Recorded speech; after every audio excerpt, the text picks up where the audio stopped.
Who will win the Emmys for Best Drama Supporting Actor and Actress? I'm Riley Chow here with Tony Ruiz, Robert Licuria, and Charles Wright. And we're going to start with the boys.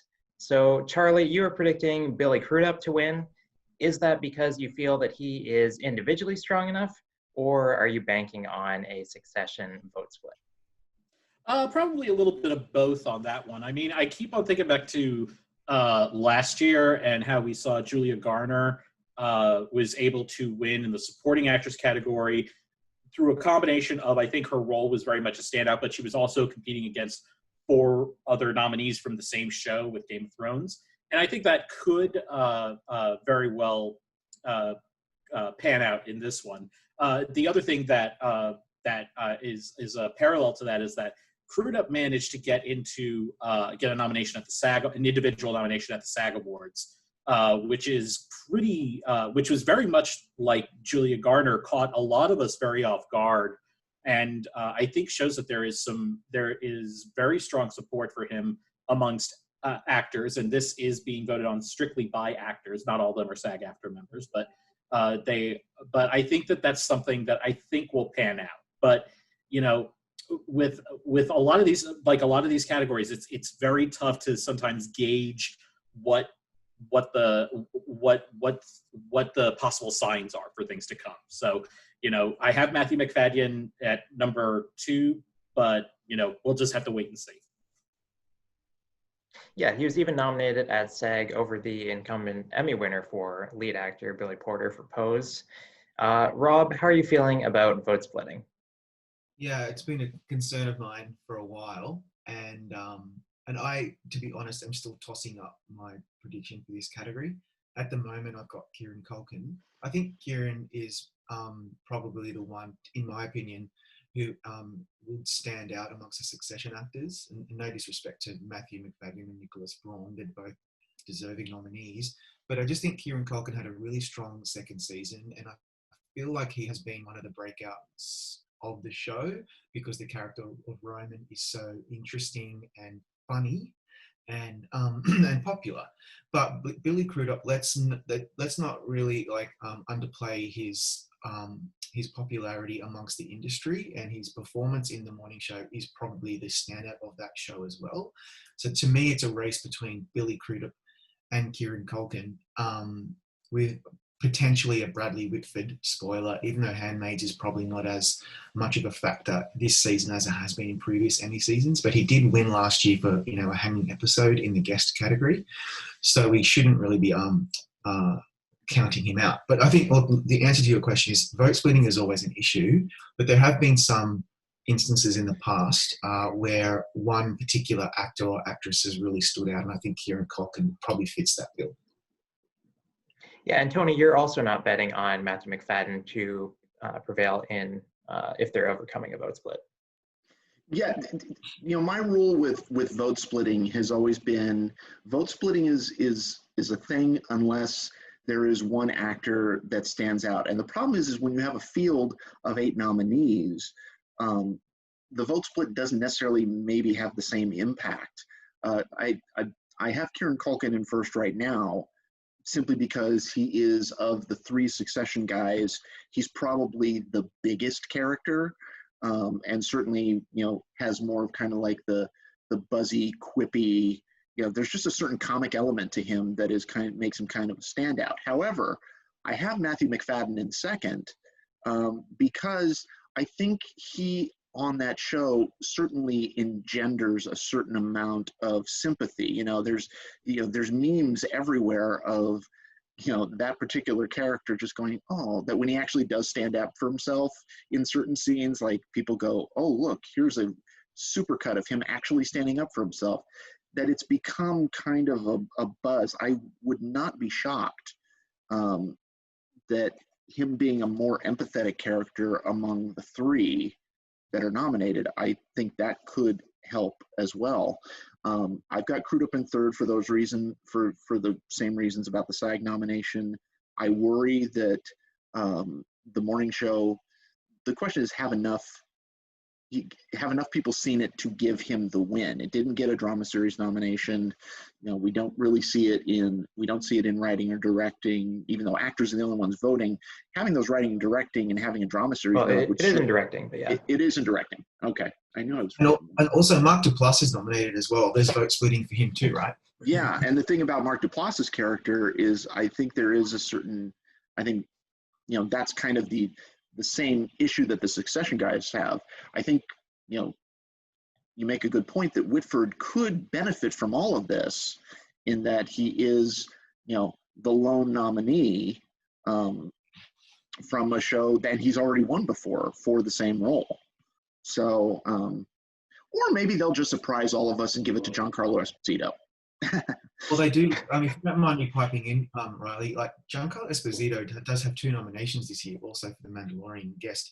And when he lost that Emmy to Aaron Paul back in the day, when his first nomination, I really thought he was going to win, and everything just seemed to be behind him winning that, and then he lost. This could be a make-up for that. They really liked him, obviously. But Better Call Saul just has such a terrible record, and so that's what I think we're all remembering when we don't put him high up on our list. The only one we haven't mentioned is Jeffrey Wright as well. I just think, even though he's wonderful in Westworld, I just think Westworld is probably not going to win much this season. But anyway, sorry, you go ahead, Riley. Well, yeah, I can't count out Jeffrey Wright entirely, and I also can't count out Giancarlo Esposito, because even though they didn't really have much to do this season, like, this would not be the time to award them. We can't forget Ben Mendelsohn winning for that season of Bloodline when he was a ghost. He should have won the year before when he was, had a lot to do. And I think you could make the same case about Jeffrey Wright should have won for the first season of Westworld, and Giancarlo Esposito should have won for that season of Breaking Bad when he was the big villain. So it's I can't count them out. What concerns me about Billy Crudup is actually just that the morning show aired so long ago. Succession aired even longer ago, but I feel like it has only been discovered recently by the actors branch, at least. So I feel like, it doesn't feel like it's run out of steam. Whereas Billy Crudup, I feel like, is in kind of the same position that Tandy Newton was in a few years ago, where she won the Critics' Choice Award. She was nominated at SAG for supporting performance, but the Emmys were just so much later that by the time the Emmys rolled around, they had found something else, which was The Handmaid's Tale. And, we didn't expect The Handmaid's Tale to sweep the way that it did, but it was strong enough to get Ann Dowd that win, even though there was vote splitting with Samira Wiley. So by the same token, I wonder if Succession, is the show that we're all predicting to win Best Drama Series, maybe it's also strong enough to overcome vote splitting. Yeah, and that's really, I think that's kind of the argument that I make with having Culkin and Mcfadden at 1 and 2, because when you have, they each have something that makes them stand out. Culkin is the larger-than-life character. Mcfadden is really the empathetic character. So it just kind of depends on the Emmys, which are shown to be clearly big fans of Succession. It's going to really depend on what the voters gravitate towards. I think if you're bringing up empathetic characters, I don't think you could count out Nicholas Braun either for Succession, because I actually think that his character of these 3 is the most empathetic. He's a bit out of his element, but there's a little bit of goodness to him, but also just naivete, and when he's thrown into these situations, especially with Matthew Mcfadden, it's always just you really feel bad for him because of the way that Mcfadden plays him, the way that he uses him, and I think that always engenders a bit of sympathy, and I don't, and he is also a bit of a fan, although I would say all 3 of these are fan favorite characters. Yeah, there's so many. And you know what? I know, guys, the episode submission is not as important as it used to be. But if we just kind of pretend for a little bit, or maybe even give it some weight, because some voters may actually watch these. I highly doubt it. But if they did, I think Kieran Culkin's episode is so strong because Turnhaven features a lot of the storyline between his character Roman and J. Smith Cameron's character Jerry. That kind of weird, Oedipal flirtation. It's acting 101 because it's just so fast and the tone shifts throughout and it's really awkward and interesting, and he does that stuff. He's also really funny. He's also really vulnerable. So when you're looking at episodes, for anyone who's watching this chat, go back and have a look at those episodes because some of them are really good. Also, Billy Crudup's episode, the 3rd episode of the season, Chaos is the New Cocaine, really, really, really good. So I just think it's between those two guys, with maybe this Bradley Whitford thing is kind of playing in my mind because he has Sacrifice, which is the episode, I'm pretty sure, where his wife, spoiler alert, dies. And it's really strong, really, really strong for him too. Yeah, I'm going for Matthew Mcfadden ahead of Kieran Culkin of the Succession guys. I am predicting Billy Crudup overall, though. And the reason for that is I feel like Kieran Culkin is kind of in a similar position to Brian Cox in that he is the bigger name. So he's the one that, us as predictors that we latch on to in the first place, since we know who he is. But then I feel like people, as they watch Succession, they've kind of gravitated more to these characters of, Tom and Jeremy Strong's character that are kind of more discoveries. Because I feel like the Emmys these days are more about that, going with these performances that they discover as opposed to ones from big names. Mm-hmm. All right, so we'll move over to supporting actress, where Helen Bonham Carter leads the odds for The Crown. And let's start with Charlie again. I think that you have actually just switched away from Helen Bonham Carter. So why is that?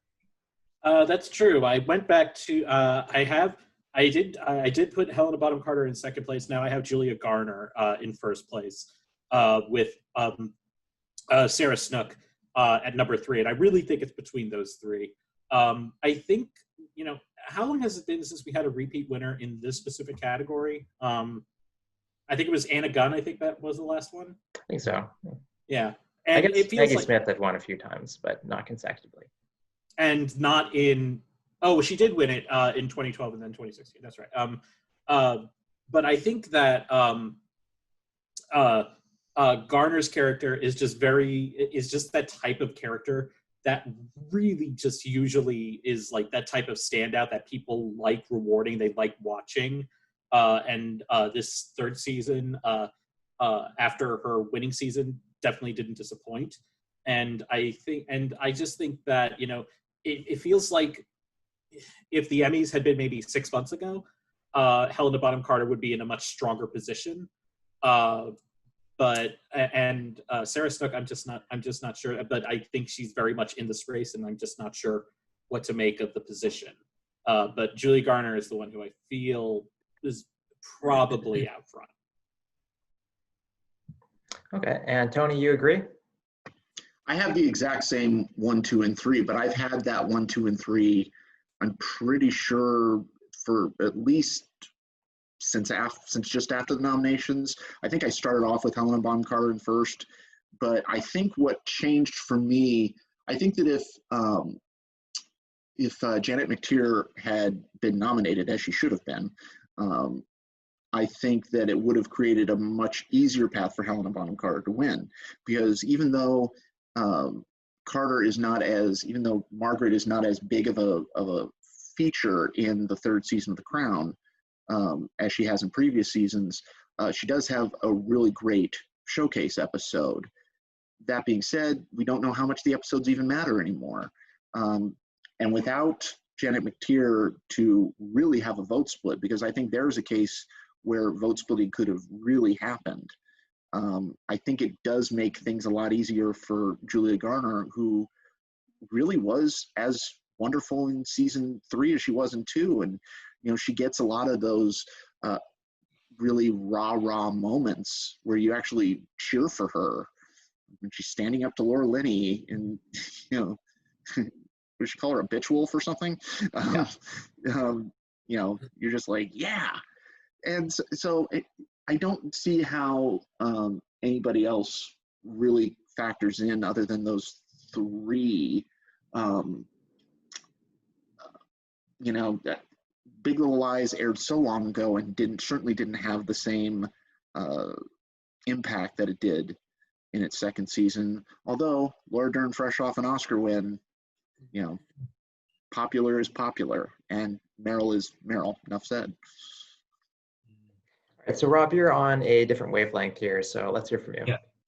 Well, I agree that there's really 3 or maybe 4 women in this category who are kind of owned the season, in my opinion, as well. So Julia Garner, amazing performance, and people love to talk about her. Helena Bonham Carter, she submitted Critiker, but I think she could have submitted Marketology. When I saw that episode in the beginning of the season, I was just amazed and immediately thought Helena Bonham Carter's going to win. Then I saw Killing Eve season quite late, and I thought Fiona Shaw was understated, but really, really good. And she did own the season, so to speak. But I actually think it's a no-brainer for me. And maybe there is a bit of Succession bias that I have, but Sarah Snook is so good in season 2 of Succession. Maybe not in her episode submission, The Summer Palace. I would have submitted the episode where she has that conversation with that the person who is making allegations about Waystar Royko. That's an acting masterclass. I just think she doesn't have any Succession actors to compete with in the category. Succession did very well amongst the actors. The actors branch is obviously a bit late to the show, but I just think she is really one of the stars of the show, and I think it was very smart for her to be submitted in this category. It's a shame that J. Smith Cameron didn't join her, but it just means that she has a clear path, as mentioned earlier, for Julia Garner. So all that being said, I think Big Little Lies is probably not really a factor here. I think Tandy Newton, she surprised us last time, but I just think Westworld is not really a factor this season as well. And Samira Wiley, I think she's wonderful in The Handmaid's Tale, but perhaps maybe not quite enough impact and screen time as some of her competition here. So Samira Wiley, by the way, thinks that Meryl Streep's going to win. Which she mentioned to me, maybe in jest, but I mean, she's an actor, and most actors just, they think Meryl Streep is basically God, quite rightly, because she is. So maybe Meryl could just surprise because she's Meryl, but really, I just think this is one of the toughest categories. Julia Garner, Helena Bonham Carter, Sarah Snook, and perhaps Fiona Shaw could easily win this category. And they don't have any competition from their own show. So I'm really just rambling here, but I just think I have a feeling that Sarah Snook's going to take it out.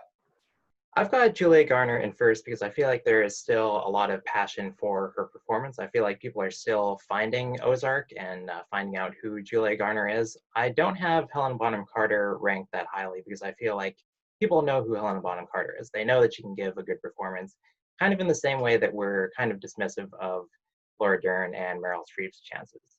I'm not sure that she's going to have the passion. I'm not sure how much passion there is for The Crown overall this year, which we thought maybe could have gotten 6 acting nominations and ended up only getting 2.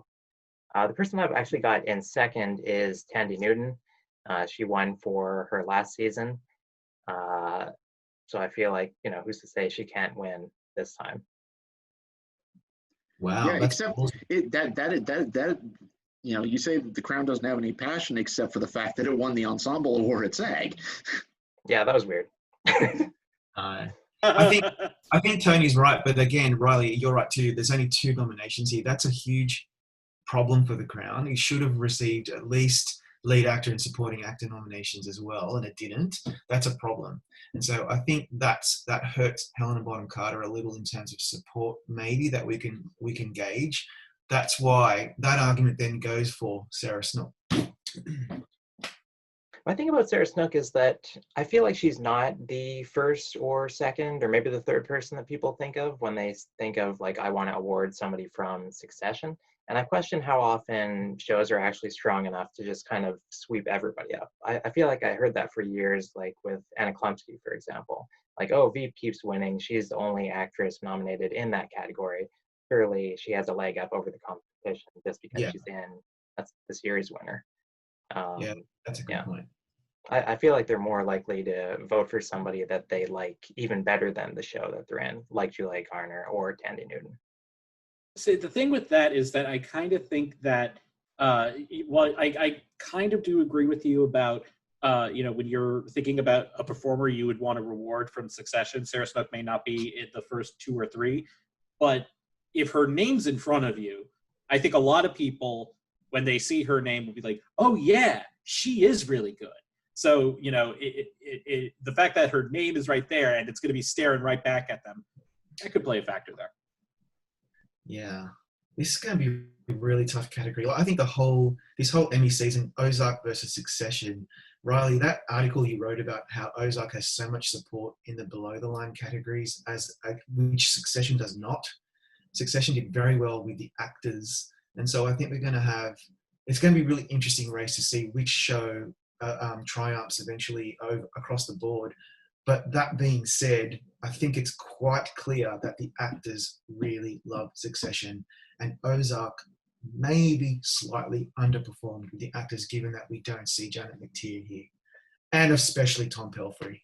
That's a problem. Yeah, we would all be predicting Tom Pelphrey to win, I think. Oh, without a doubt. Yeah. If this was a one category for the whole of the acting race, he would have won that. That's I thought he was the performance of the year, and for him to not be nominated makes no sense. And that maybe hurts Ozark a little.